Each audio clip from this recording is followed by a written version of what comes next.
kind of in case we forget. I'll fill out the rest tomorrow when we go over the second part of the notes, but for now, this is where we're at. We have things we've seen before, our zeros, our roots, intercepts, x-intercepts, y-intercepts. We know them. Okay, we're going to go back to that. We're going to go over polynomials, and I broke it down. Poly means many, and nomials means terms. So literally what we're going to be seeing for the next few weeks is many, many terms. If you think back to what we just finished, we finished our quadratics. The largest exponent we had was squared, right? So we had x and we had x squared. So we're going to go into cubes, fourth power, fifth power. We're not going to see anything crazy like the 12th power, but my pre-P students did see bigger exponents like that. That's what we're going to be looking at. So my notes, okay? I know it looks kind of crazy. It's just, I tried my hardest to put it in as little pages as we could. So we have minimal spacing, okay? And I didn't print it out because I didn't know the rate of this. I'll give it to you on Thursday so we can complete it. Okay. So we said poly means many, nomial means terms. We're going to be looking at many terms. Duh, Mr. Vino, right? So my polynomials, we'll see them two ways. We'll see them in general form, so we're calling it, and we'll see them in factored form. You guys know what factored form looks like. We've seen it a million times. General form, I have two examples here, okay? It just has all of my exponents with my variables and my coefficients all together. We like to make them from the largest exponent to the smallest. They won't always be in that order, but for the most part, they are. Okay? For the most part, they are. Now, we're going to talk about the degree of the polynomial. So our degree is based on our variable, okay? So wherever we have our variable, for now we'll see x. We'll see other letters later on. Wherever we have it, the highest exponent is going to be to what degree it is. So if we have something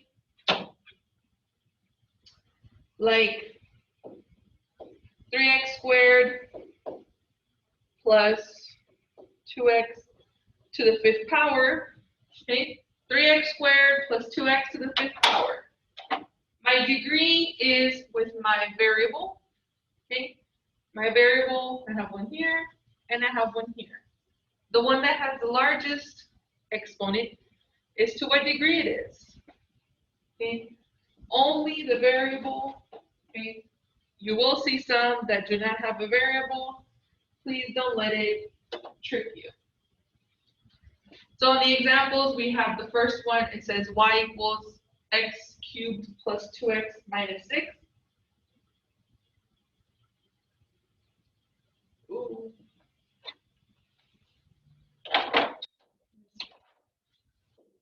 There we go. Right here. It lets me know it's to the third degree. Okay? It's a third degree polynomial. It is cubed. And if you look at your variables, from an exponent here, if I don't have anything, it's just 1. Okay? If I don't have an exponent, it's just 1. The second one is the same. It's just out of order. So I have 4x cubed minus 6x to the fifth power plus x squared plus x. It says it's a fifth degree polynomial because even though they're not in order, the exponent of 5 is the larger exponent, so therefore it is to the fifth degree. And then we'll see some examples, like the third one here, that is in factored form. Okay, we have factored form right here. Now, you will also be able to tell to what degree it is. If we know factored form, we know we can just multiply all of my x's together. So if I multiply x times x, gives me x squared. And if I multiply x squared times 1 more x, it gives me x cubed. So it is to the third degree, my polynomial. Okay. It is. We're going to see both general form and factored form. So let's find the degree of a few examples just to kind of get the hang of it. Let's look at number 3, right in the middle.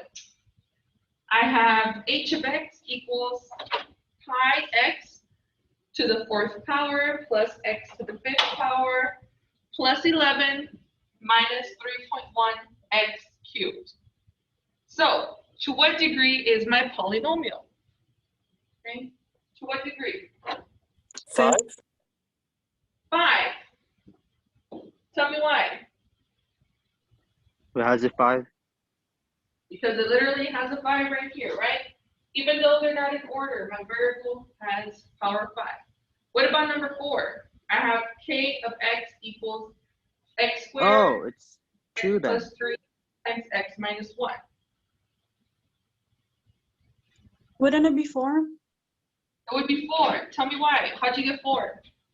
Because x times x is going to be x squared, and square times square is 4. Yeah, x times x gives me x squared. If I multiply this times 6, it gives me x to the 4th power. Let's look at number 5. I have j of x equals 5 to the 6th power, 6x to the 4th power, plus 3 to the 9th power, minus x cubed. To what degree is it? 9. 9, why? It's because it's the highest. Exponent. Okay, it's the largest exponent, but where's my variable? The only ones with variables are this one and this one. So it would be 4, right? It would be 4, yes. So don't let it confuse you. Something like this and like this, you guys know what number it is. You just need to multiply 5 6 times, and you need to multiply 3 9 times. You can get a number from there. Where we have our variables, we cannot unless we know what is x. Okay, awesome. Let's continue. Mr. Mino, no topic, Yes. but are you getting like any like echoing feedback from my end, or just wondering? No. Do you have an echo for me? No, I just knew that my speaker was a bit loud, and my speaker is pretty close to the mic, so just wanted to make sure. No. For now, we're good. Okay. So we'll have some practice like this. It may take us a little while to get through all of the notes, but you know, slowly but surely we'll get there. Okay. We will see our polynomials in factored form and in general form. And we need to know how to get from factored form to general form. So what do you think we're going to do? In order to get from here to general form. We already talked about it.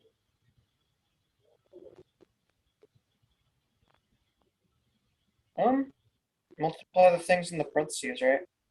Yeah, we're going to multiply everything in the parentheses. We are. So before we multiply everything together, I want to find what are the roots. So how do I find what my roots are? Look at the number and the numbers for the parentheses, or is that it? Look at the numbers in my parentheses, okay? What about those numbers? Anybody?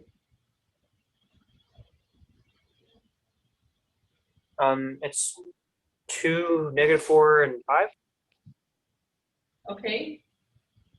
How do I find what my x-intercepts are? Okay, we're looking for the roots, right? The x-intercepts. How do I find them?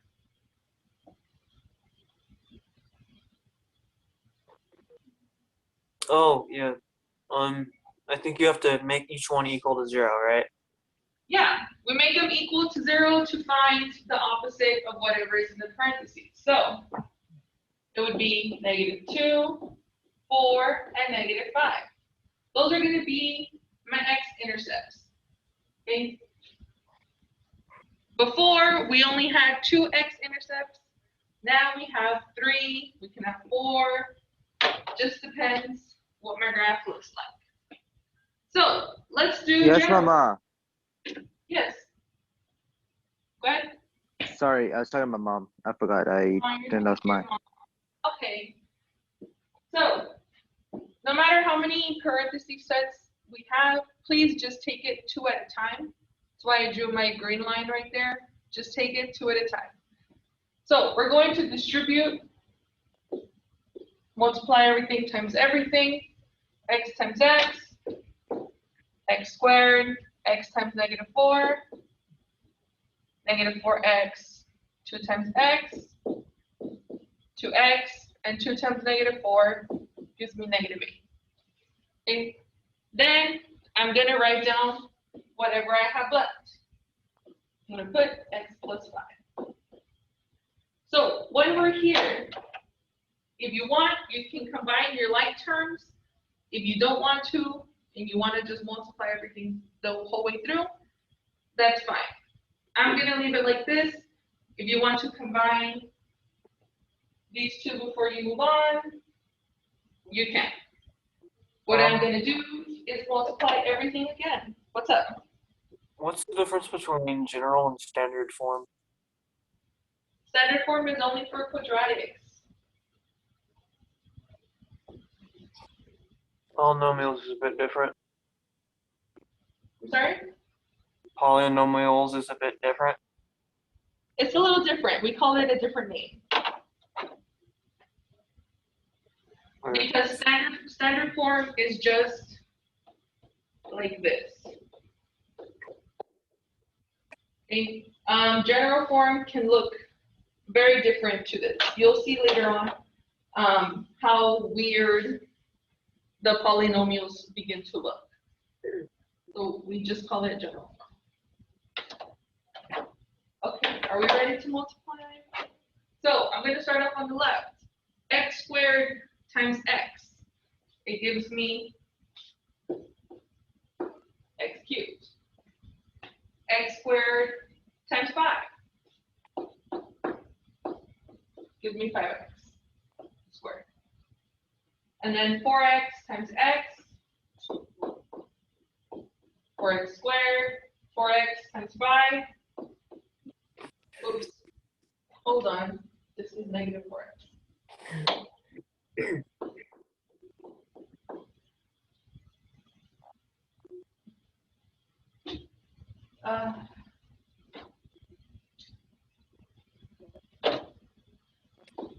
There we go. -4x times 5 gives me -20x. And then we have 2x times x gives me 2x squared, 2x times 5, and x.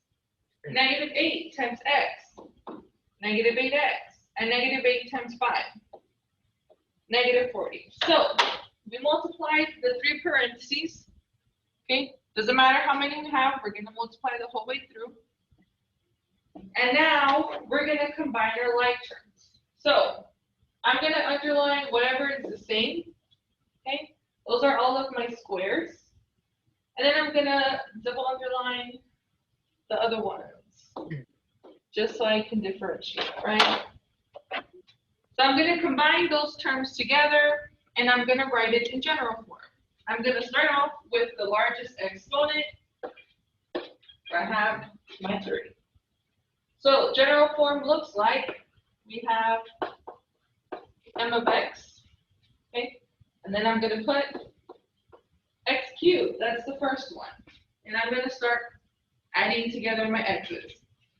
What is 5 minus 4? It's just 1, right?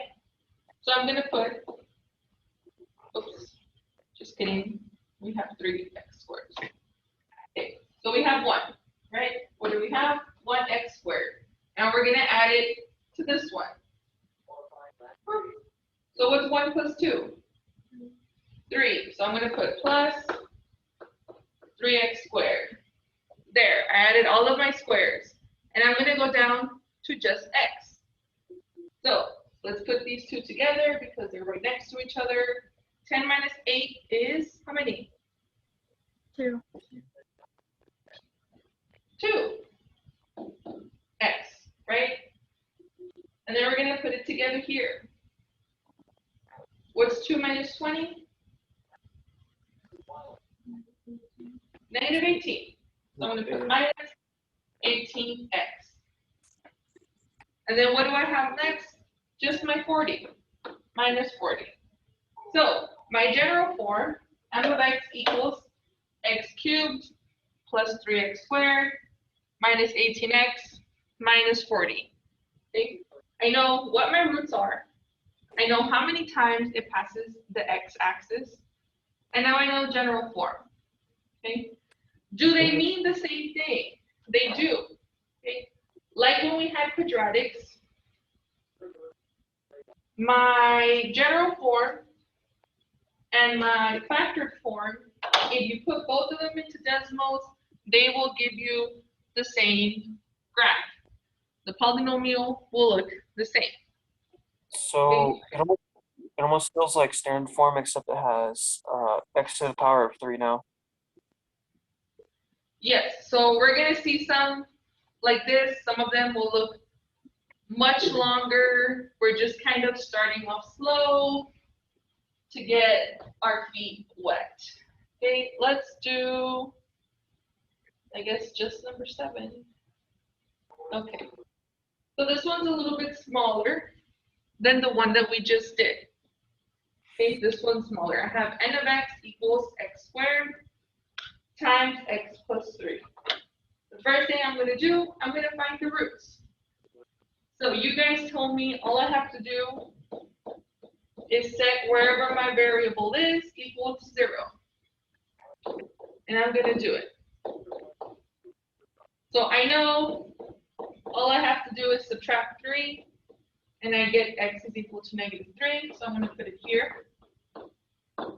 How do I do this one here at the bottom where I have x squared equals 0?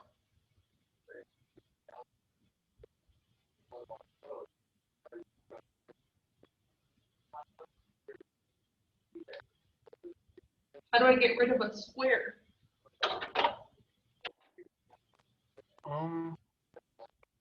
Square root? Yeah. Square root. Opposite, right? So we take the square root. This cancels. X is equal. What's the square root of 0?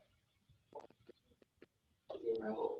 It is. So then my other 0 literally is 0. Okay.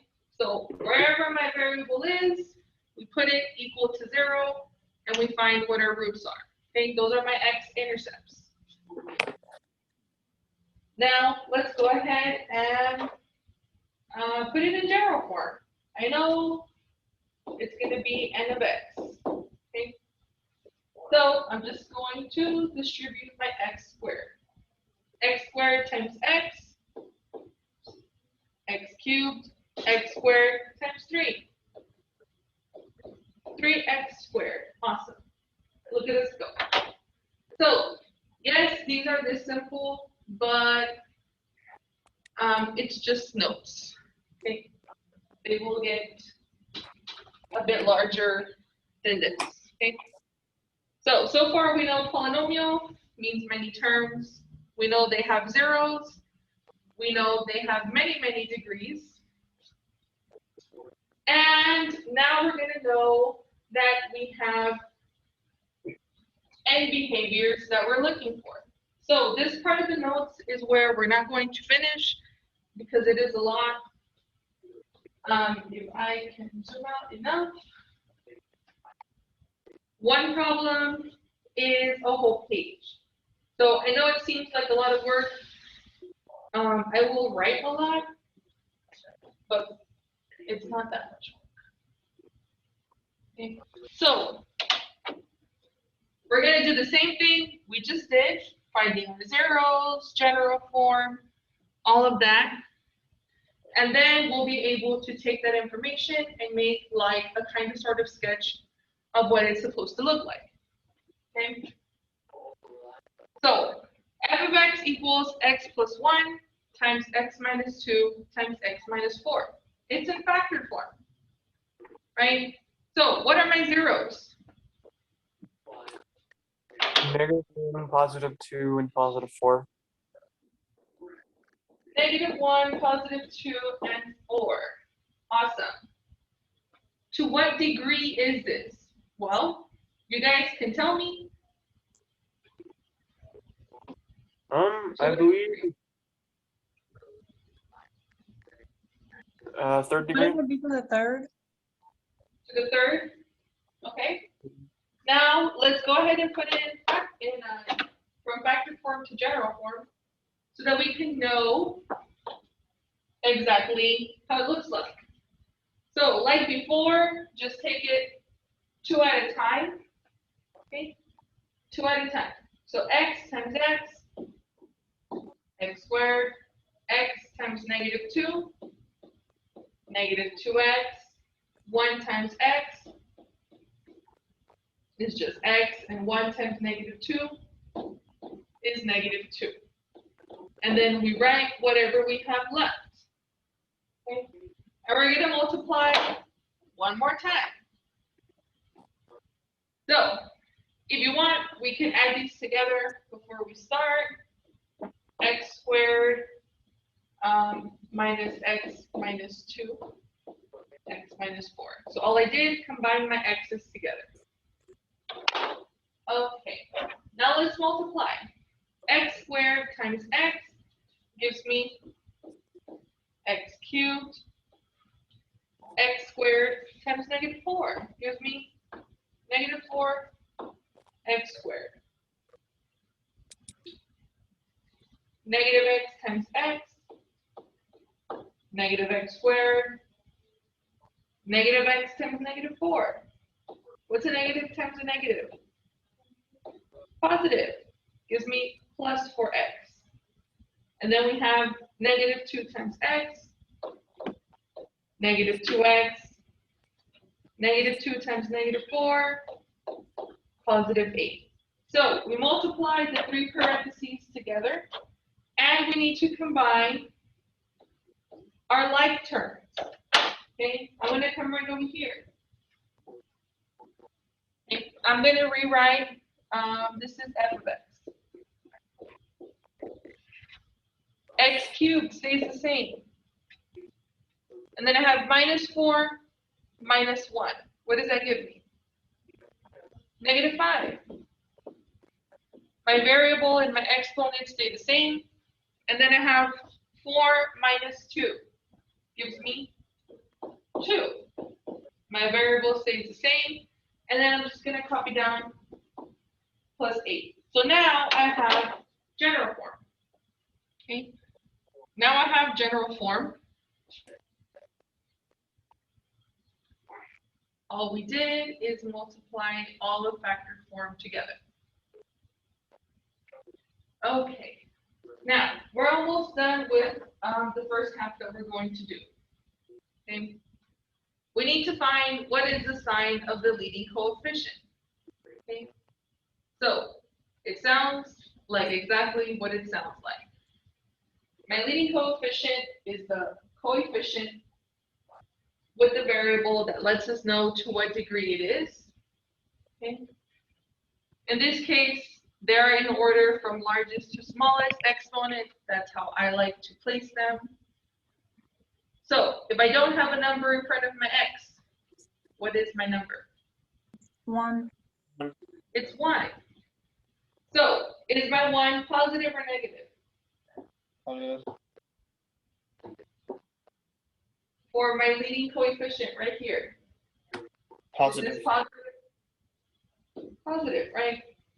Mhm. Why do we need to know? We need to know because we're going to make a sketch of the graph. Okay, we're gonna take all this information and we're gonna make a sketch. So we found the zeros, we know to what degree it is, and we know it's a positive graph. Okay, so I'm just gonna real quickly bring up my graph and then we'll almost finish. Okay. So what I'm gonna do is I'm gonna mark, can I move this? Let me see. Let me see if I can move this up.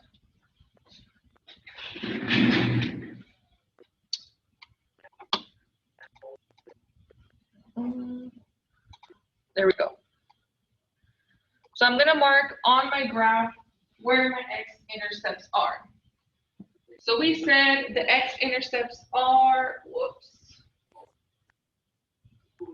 -1.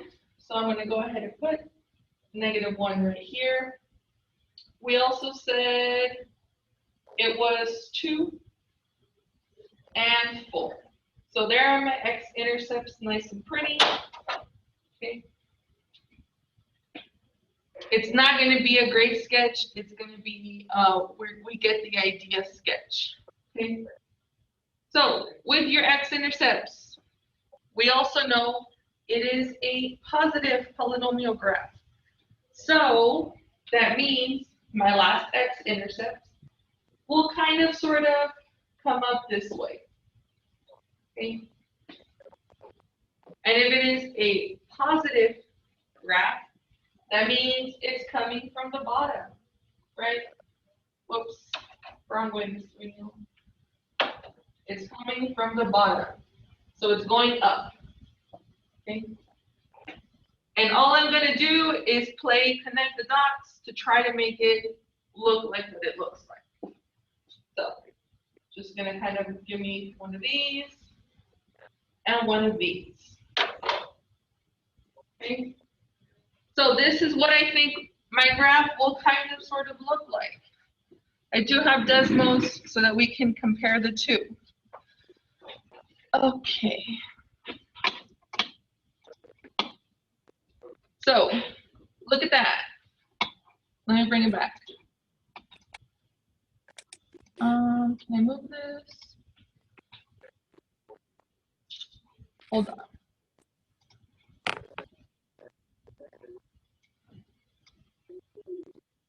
Nope. Okay, I'm not sure what happened here.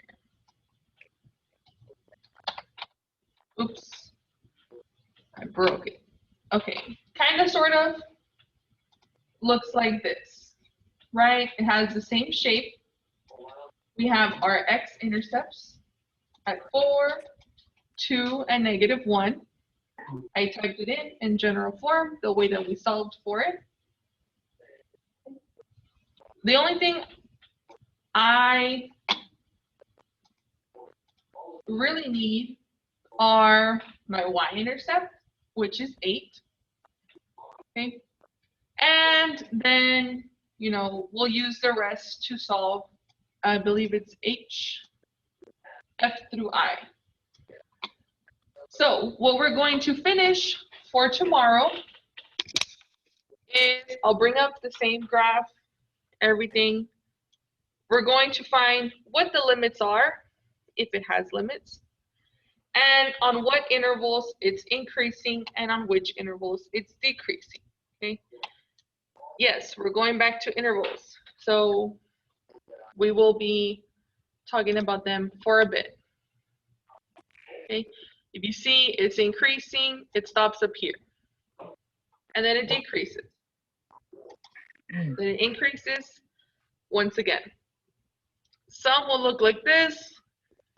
It's small. Some will look kind of crazy if they have 4, 5, 6 zeros. Okay, this is what we're gonna do this week. On Friday, I'll leave us the video so that we can start adding polynomials, and it's going to look like this. Okay, so what we're going to be doing later on in the week and next week is adding and subtracting polynomials. Okay, it's gonna look like that. you have a long one. We're going to add it to another one. After we do adding and subtracting, we're going to start multiplying. Okay? Some will have 2 variables, 3, just depends. And once we master multiplication, we will do division. Okay? We're not going to do crazy like this. We will do division like these. We're going to do long division. So I hope we remember how to do long division. But that's not until